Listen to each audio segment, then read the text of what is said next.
I would like to welcome you to my channel, That Middle-Aged Lady. My name is Denise, and in today's video, I wanted to give a quick update to a previous video I had done in regards to my pap smear coming back abnormal, something I've never experienced in the almost 40 years of having my pap smears done.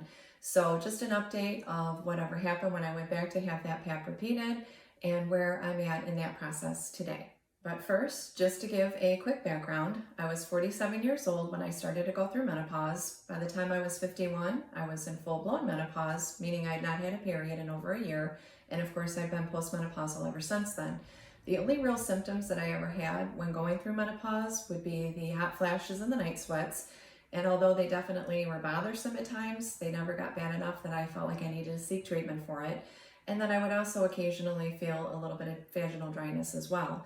But it wasn't until about a year or so ago, and so I would have been 54 going on 55, I'm 56 years old now, when I noticed that the vaginal dryness was starting to get a lot worse, and I was also starting to experience some pressure in my pelvic region as well.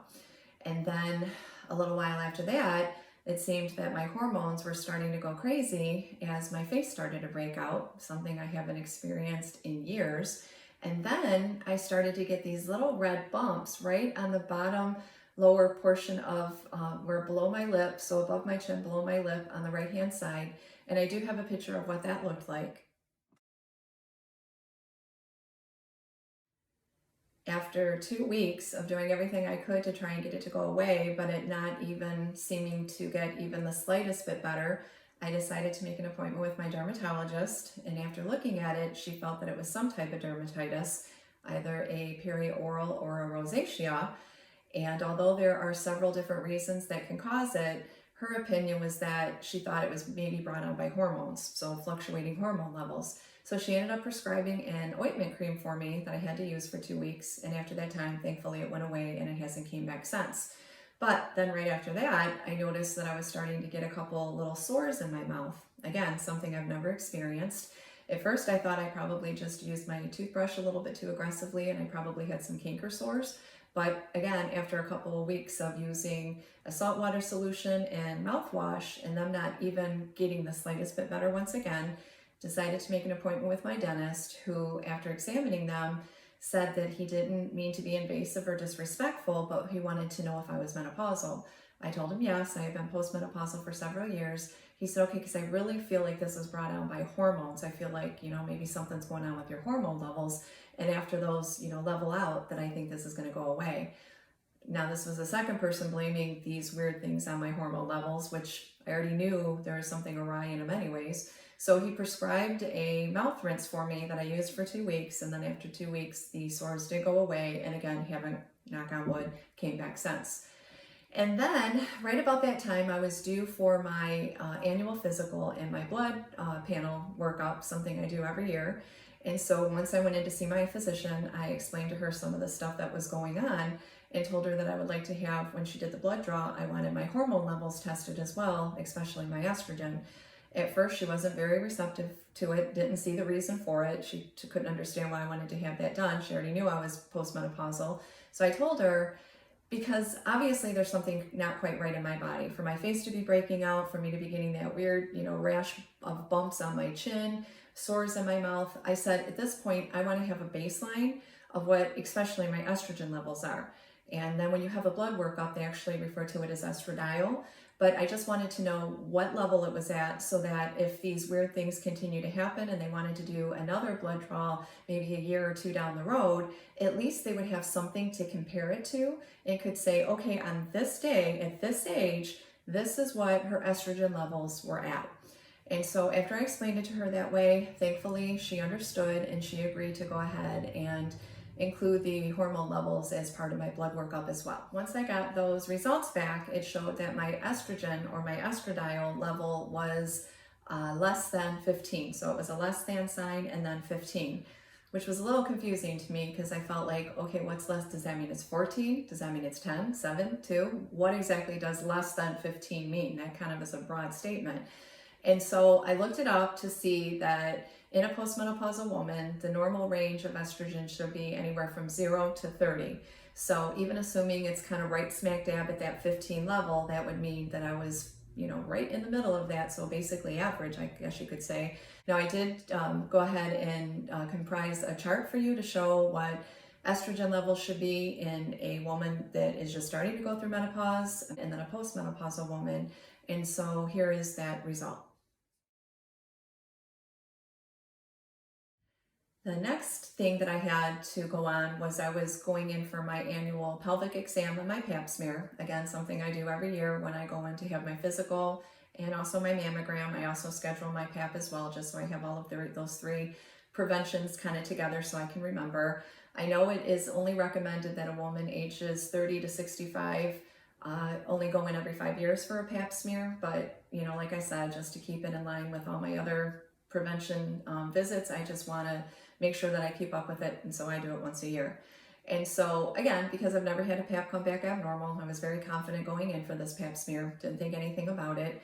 And then it wasn't until a week later when I got a voicemail on my phone that said from the doctor's office that they needed me to call back in regards to my pap smear results.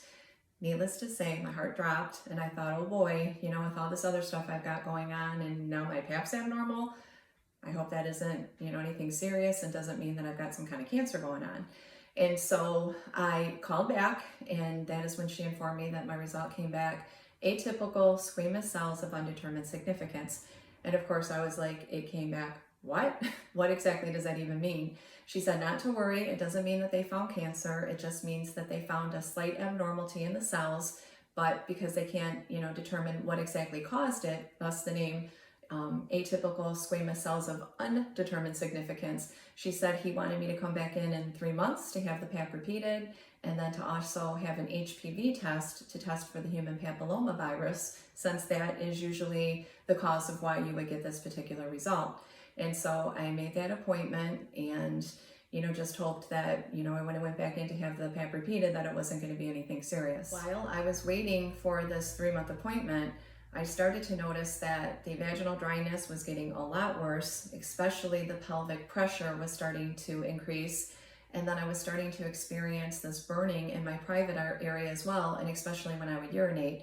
And then I ended up with a bladder infection, again, something I haven't had for years.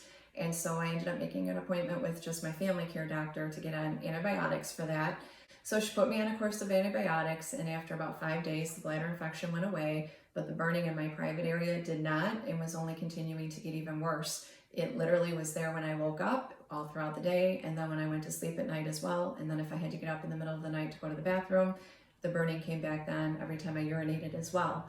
And so now really being concerned because of all these different symptoms, and now I have an abnormal pap and burning in my private area, I honestly thought it had to be either cervical cancer or endometrial cancer. That was the only thing that made any sense to me, even though the nurse said that the atypical squamous cells of undetermined significance didn't signify cancer. It didn't make sense to me why all this was grouped together. So not wanting to wait 3 months to get in to see my doctor, I made an appointment then and was able to get in the following week. And once I got there, I explained to him everything that was going on, all of my concerns. And so he did a pelvic exam, a more thorough pelvic exam this time, where he could really, see the cell, not the cells, but like the condition of the cervix. And that is when he informed me that it was very inflamed, it was very red and blotchy, and it just did not look healthy. And usually when the cervix looks like that, it is indicative of a woman having a condition called vaginal atrophy, or as it's also commonly referred to nowadays as genitourinary syndrome of menopause, GSM for short. And the reason they kind of change that name or play around with that name is because before they thought it was just vaginal symptoms that caused this, but now they know that it's also the urinary symptoms as well, being the urinary incontinence, being bladder infections, and so they wanted to make sure and include the urinary symptoms in with it, thus the name genitourinary syndrome of menopause. I asked him if it were serious. He said it's not that it's serious, but it's a progressive condition, so it will continue to get worse without treatment. And so I have done a plethora of videos on this, talking about, exactly what vaginal atrophy or GSM is, what the symptoms are, who's most susceptible to getting it, what the current treatments available are today. And so if you haven't watched those videos yet, I hope that you'll check them out if you're interested in learning more about that. But he said he wanted to put me on Vagifem 10 milligram tablets that come preloaded into a disposable applicator. And again, I go into great detail about what Vagifem is. So again, if you haven't saw those videos yet, I hope you'll check them out. But he said that, usually within a month or two, a woman should see results from that. And so he said to start it as soon as I could and to see what would happen with that. And so I started by using one tablet or inserting one tablet once a night for 2 weeks. And then I went down to twice a week after that. And by 6 weeks, the burning had gone away. I wasn't getting any more bladder infections. And I can honestly say I felt 100% better. I still had about a month to go before my 3-month checkup to go and have that pap repeated again and to have the HPV test done. And so I just continued to use the Vagifem twice a week as instructed.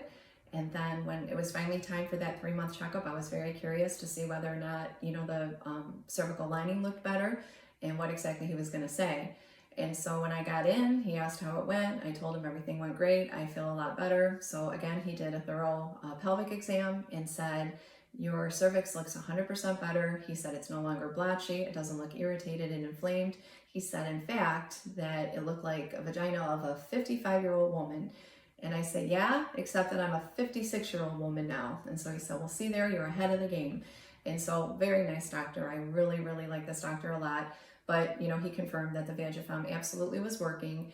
And so he did the PAP. He also did the specimen for the HPV and said that it usually takes about a week to get the results back. And how they normally do it is they don't call unless there's an abnormal result. But because he knew I was concerned about this, he said, if you don't hear from us in a week, you call us back, ask to speak with the nurse, tell her you want your test results. That way you hear it with your own ears, from her lips to your ears, that it was normal. And I said, you got it. That sounds good to me. And so needless to say, every day my phone rang after that for that first week. I was like, oh no, I hope it's not, thank God it's not them. Oh no, my phone's ringing again. Do I really want to look at it? Oh, thank God it's not them. So finally, after a week of not hearing from them, I went ahead and called, and the nurse said it came back normal and your test came back negative for the HPV. And so, thankful for that. So the doctor explained if it did come back normal, he really believed with all of his heart it was due to the vaginal atrophy. And so that, was a sigh of relief for me of knowing that it wasn't anything more serious. And we finally had an answer to what that abnormal test result was, which was a very good feeling. But the other reason I wanted to do this video is because according to all the research I've done and everything I've been told, that there are a lot of women out there that have this condition and don't even know they have this condition because number one of the main symptoms of it is also painful intercourse. And so they're too embarrassed to bring that up to their physician, or they just don't even realize that it is caused from a condition, but rather they just think it's the natural process of aging and going through menopause, and so they don't say anything to their doctors. So they're suffering with this when they really don't need to be. And so regardless of whether you are just starting to go through menopause or menopausal or postmenopausal, and you've had an abnormal PAP come back, especially if it's the atypical squamous cells of undetermined significance, and you're experiencing any of these symptoms, being the burning or the urinary incontinence or bladder infections or even painful intercourse, any of the symptoms that come with the vaginal atrophy, I would definitely make sure that you mention those symptoms to your doctor so that they can further explore this, just to make sure that your abnormal PAP wasn't, caused from the vaginal atrophy or GSM as well. I just think it's really important to bring those symptoms up to your doctor so not only they can properly diagnose you, but hopefully so you can get some kind of treatment as well and no longer have to suffer with that. And so, as always, if you have any questions or comments, please feel free to leave them. I try and answer every single question that I can. And other than that, I thank you so much for supporting me and for joining me today, and I hope to see you for the next video.